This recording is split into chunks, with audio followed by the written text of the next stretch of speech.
Capítulo quinto. La proyección de Elsie. En el verano de 1905 tuve una novia a la que llamaba Elsie. Nuestros caminos en la vida estaban destinados a divergir y hace muchos años que yo no tengo noticias de ella. Pero si Elsie no ha hecho la última proyección y por casualidad lee estas líneas, sabrá que no la he olvidado. Y realmente no es necesario que añada que me haría muy feliz volver a tener noticias suyas. Bueno, Elsie veía mi experimentación de una forma extremadamente desfavorable. Sentía que era algo perverso y que Dios estaría seriamente enfadado si yo persistía. De cualquier manera, no le gustaba a ella, y eso era todo. Entonces, yo, con toda la dolorosa seriedad de la juventud, le expliqué amablemente que ella no era más que una pequeña ignorante de miras estrechas y que no sabía de qué hablaba. ¿Acaso conocía siquiera el significado de la palabra proyección astral? Sí, dijo Elsie con mucho énfasis. Lo sé. Sé más de lo que tú crees. Podría visitarte esta noche si quisiera. Ante lo cual reí irrespetuosamente y sin moderación, pues ella sabía menos de ocultismo teórico y práctico que yo de costura. Elsie y no se la puede culpar, perdió los nervios. Muy bien, exclamó, te lo demostraré. Es perverso, pero no me importa. Vendré a tu habitación esta noche y me verás ahí. De acuerdo, repliqué, sin sentirme impresionado en lo más mínimo. Ven si puedes. Ahí acabó nuestra discusión, y poco después me fui caminando hasta mi casa, que estaba a más de 1 milla de distancia de la de Elsie, y la olvidé inmediatamente al empezar a estudiar para mis exámenes. Me fui a dormir tarde y estaba muy cansado. Su alarde había sido tan infantil que no pensé para nada en él. En algún momento de la noche, cuando estaba todavía oscuro, desperté, pero fue un falso despertar. Podía oír el tic-tac del reloj y ver vagamente los objetos que había en la habitación. Permanecí acostado en el lado izquierdo de mi cama doble, con unos nervios estremecedores, esperando. Algo estaba a punto de suceder, pero ¿qué? Incluso en estos momentos no pensé en Elsie. De repente apareció una nube con forma de huevo, de una intensa luz blanca azulada. En medio de ella se encontraba Elsie, el pelo suelto, en camisón, parecía perfectamente sólida, y de pie junto a una cómoda que había cerca del lado derecho de mi cama. Así apareció, mirándome con unos ojos tranquilos pero tristes, y pasando su mano por la parte superior y delantera de la caja que había sobre la cómoda. No habló. Durante lo que parecieron ser unos segundos, no pude moverme ni pronunciar una palabra. Sentí otra vez la extraña parálisis que he mencionado anteriormente. Me llené de asombro y admiración, pero no tuve miedo de ella. Por último, rompí el hechizo. Apoyándome sobre un codo, la llamé por su nombre y desapareció tan pronto como había llegado. Parecía que ahora estaba ciertamente despierto. Debo anotar la hora, pensé, pero una somnolencia irresistible me invadió. Caí sobre mi espalda y dormí sin soñar hasta la mañana. La siguiente tarde nos encontramos y encontré a Elsie muy excitada y triunfante. Sí, te visité, me saludó. Realmente lo hice. Me fui a dormir deseando con fuerza hacerlo, y en un momento me encontraba ahí. Esta mañana sabía exactamente cómo estaba todo en tu habitación, pero lo he ido olvidando a lo largo del día. Se me ha estado escapando. Oh, aquella mente tan poco científica. ¿Por qué no tomó apuntes? Bueno, a pesar de su impaciencia, yo no estaba dispuesto a contar lo que había visto hasta que ella me hubiera dicho todo lo que podía recordar. De modo que, aunque esta experiencia no podrá ser absolutamente convincente para ella o para nadie más, al menos lo fue para mí. Ella me describió en detalle lo siguiente. 1. Las posiciones relativas de la puerta, la cama, la ventana, la chimenea, el lavabo, la cómoda y el tocador. 2. Que la ventana tenía varios cristales pequeños, en lugar de cristales grandes, más corrientes. 3. Que yo estaba acostado con los ojos abiertos, en el lado izquierdo de una cama doble.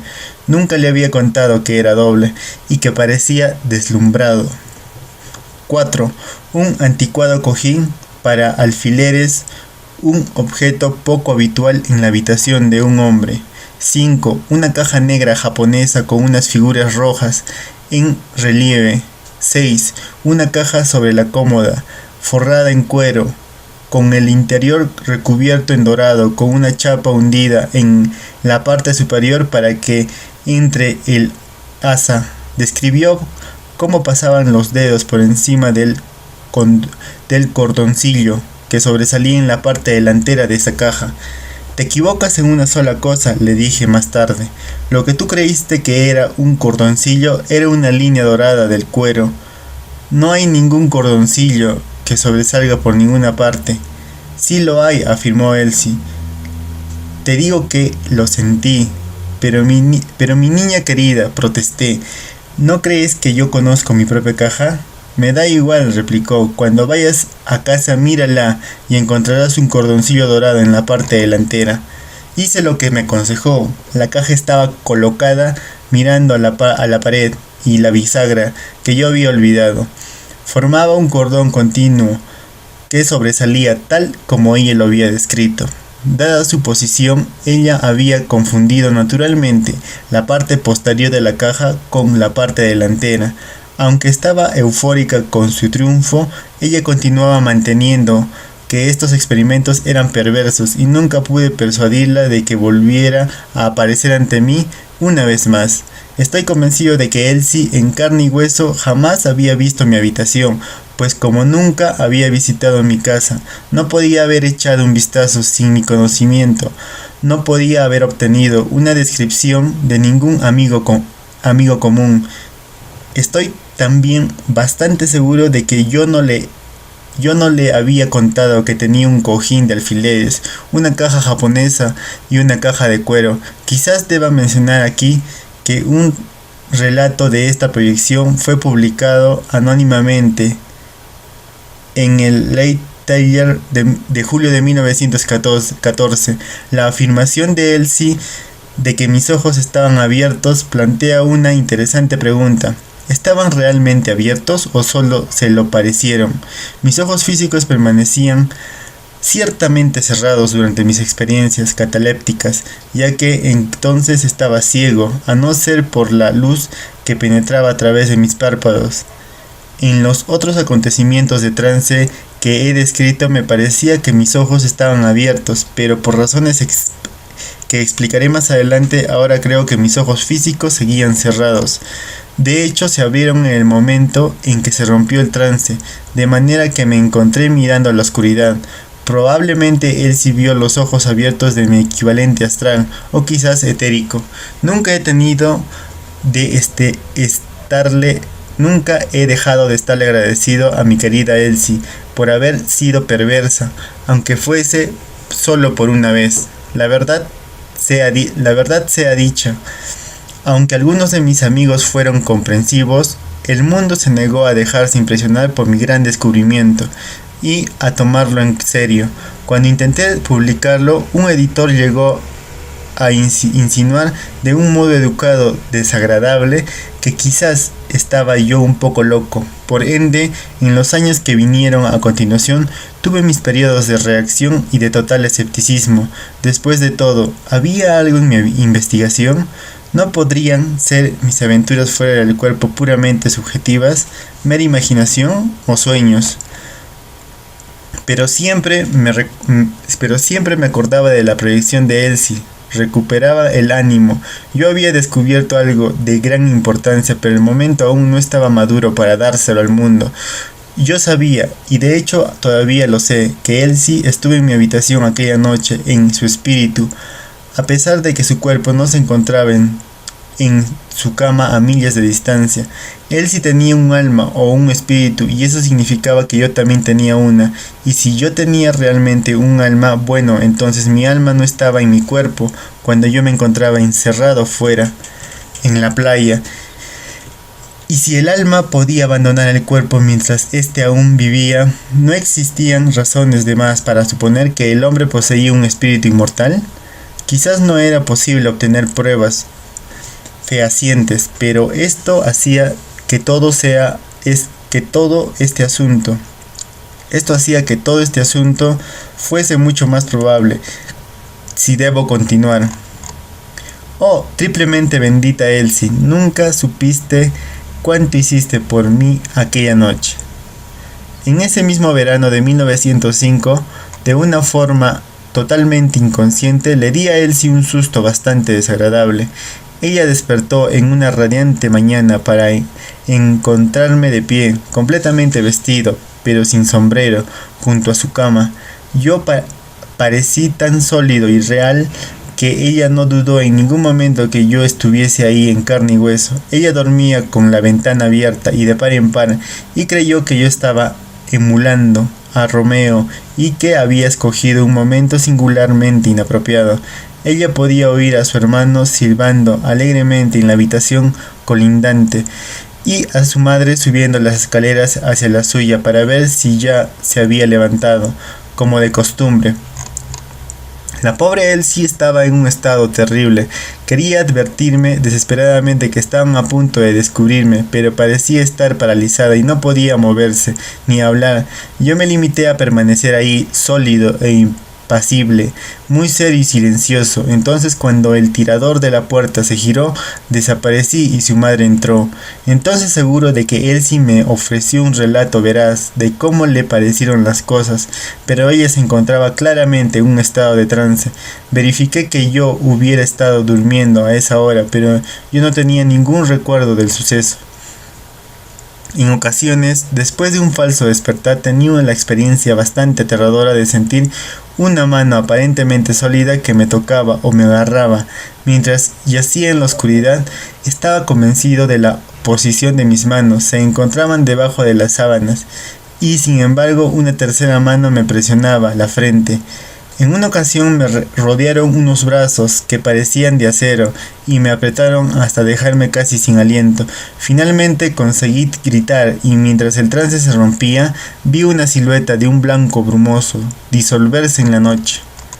Una aparición de tipo no humano me impresionó, especialmente sin duda el intrépido pionero pegó un grito que rompió el trance eficazmente. Mi visitante parecía una masa cónica de reluciente nieve y casi llegaba hasta el techo. No tenía rasgos, pero dos encendidos ojos azules complementaban la imagen. Después de haber superado mi miedo, llegué a la conclusión de que esta extraña forma no era de naturaleza malévola y probablemente no tenía una existencia real en su plano de manifestación.